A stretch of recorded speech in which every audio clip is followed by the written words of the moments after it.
የሚባለው ውሸት ነው። ምሬ ማለት ከአረብ ሀገር የፍየል ጥበቃ አንፊት ተደርጎ ግመል መጠበቅ ስላልቻለ ተጠርዞ የተላከ ያረቄ ነጋዴ ነው።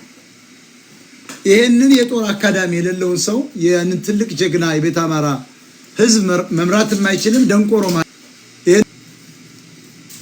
ከታች ያላችሁ ምትንጫጩ አማራዎች አይደላችሁ ወይ በአማራ ውስጥ የተፈጠራችሁ ዲቃሎች ናችሁ ወይ ደግሞ ይሄ የኤርትራና የኢትዮጵያ ትግሬ ወዳጆች ወይም የዛ ዘመዶች ናቸው። ስለዚህ የፋኖ መሪዎችን ካላስወገድናቸው ካላባረናቸው እርምጃ ካልወሰድንባቸው የኛ ትግል ወደ 4 ኪሎ አይሄድም። ትግሬን አስገብተውታል። ይሄ ውጊያው እየተካሄደ ነው። እኔ ነግራችሁ ነበር። ዛሬም አልዋሽም፣ ነገም አልዋሽም፣ ከነገው ወዲያም አልዋሽም። ታዩታላችሁ። ባንዳ የአማራን ክልል አንተ ባንዳ ለምትሉ ሰዎች ባንዳማ ዘመነ ካሴ የተባለን ዘራፊ አስመሳይ የትግሬ አለሌ መሸከም ነው። ባንዳ ማለት ተማሪ መጨፍጨፍ ነው። ባንዳ ማለት አማራን መቅረጥ ነው። ባንዳ ማለት የቀበሌ ቀንበር መግደል ነው። ባንዳ ማለት መምህርና ተማሪ መግደል ነው። ባንዳ ማለት ማዳበሪያ እንዳይገባ መከልከል ነው። ባንዳ ማለት ከተመስገን ጥሩነህ ጋር ማታ መደዋወል ነው። እነዘመነ ባንዳዎች እናንተ ናችሁ። ባንዳ ማለት ክልሉን ማውደብ ነው። ባንዳ ማለት የአማራን ህዝብ ማስራብ ነው። ባንዳ ማለት አፍኖ ወስዶ ገንዘብ አምጡ እያሉ ማፈን ማሰር ነው። ባንዳዎች እናንተ ናችሁ። እኔ አማራ ታጋይ ነኝ። ብልጽግና እናንተ ናችሁ። ከቴዲ ሐዋሳ ቤት ብልጽግናና አማራንን እያልክ እየገባ እየተከራከርክ ሞጣ ብልጽግና ነው ማለት አይከብድም? ትግሬዎች ናቸው። ምክንያቱም አፈርድም ያብልቻቸዋል። ከዚህ በኋላ የነዘመነ ካሴ የናስረስ ማረ ዳምጤ ድንፋታ አሁን በድሮን ይያዛሉ ወይ ደግሞ ቂጣቸውን መተን ይዛቸዋል። ምሬትም አያመልጥም። ትላንትና መቀሌ ገብቷል ብያቸዋል። እነዘመነ ካሴ መያዝ አለባቸው። በፍጥነት ህዝቡ ተባበሩ። የት እንደተደበቁ ግለጹ። አስረስ ማረ ዳምጤ እነዚህ ምሬ እነዚህ እስክንድር የተፈራ የጌታ ስራደ የሚባሉት በፍጥነት መያዝ አለባቸው። ህዝቡ ተባበሩ። ስታዩቸው በጥይት ተኩሱባቸው።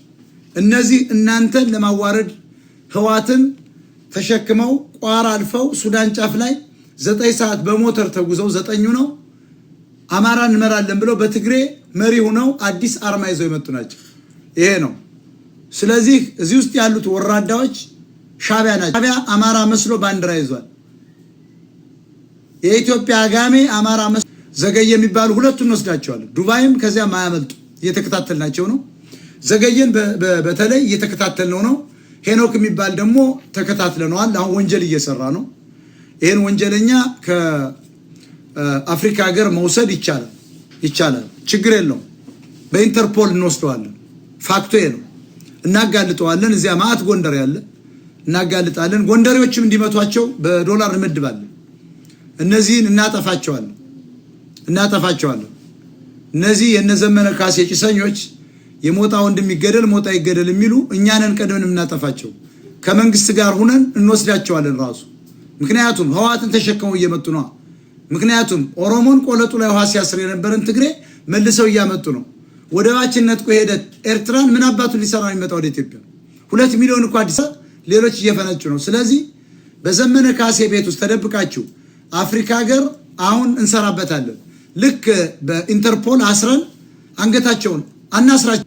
እናንተ የአማራ ህዝብ እንዳይድን ነው የምትሰሩት። እከሌን ያዝ እከሌን ያስተኛል።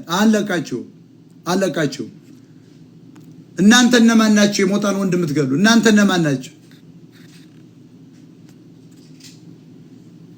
በፖለቲካ ሲሸነፍ አንድ ድሃ በቀበሌ ቤት ውስጥ የሚኖር የመንግስት ሰራተኛ እገላለሁ ትላለህ።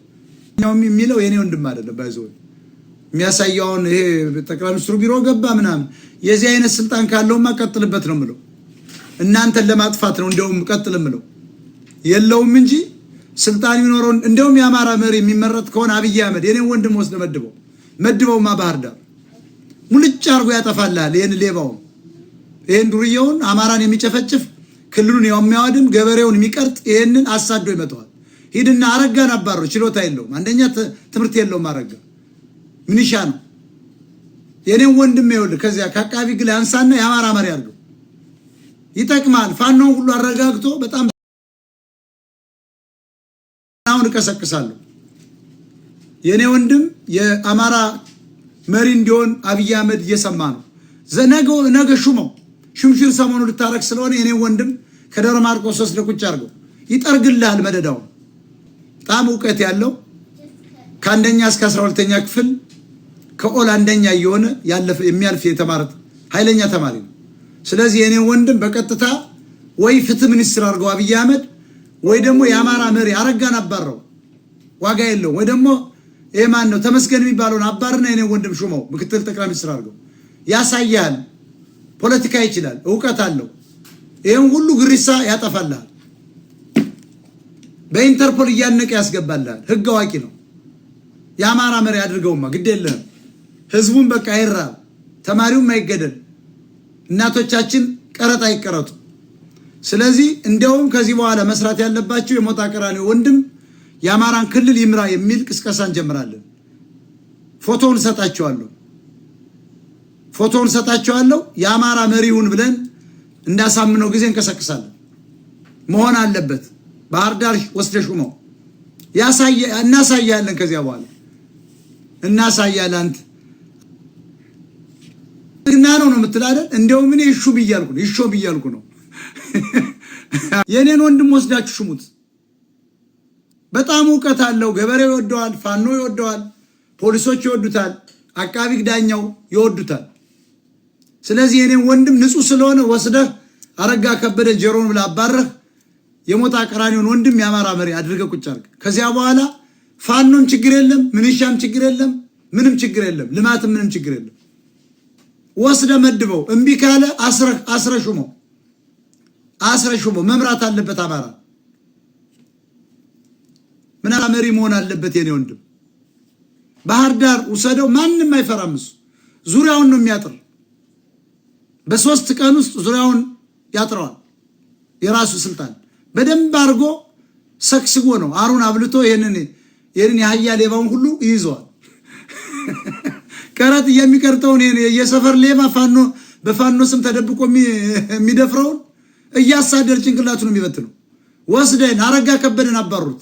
የሞጣ ቀራኒዮ ወንድም የአማራ መሪ መደረግ አለበት። አንደኛ ሊገሉት ፈልገዋል። አንተም እየሰማ ነው። ምንም አታቅም።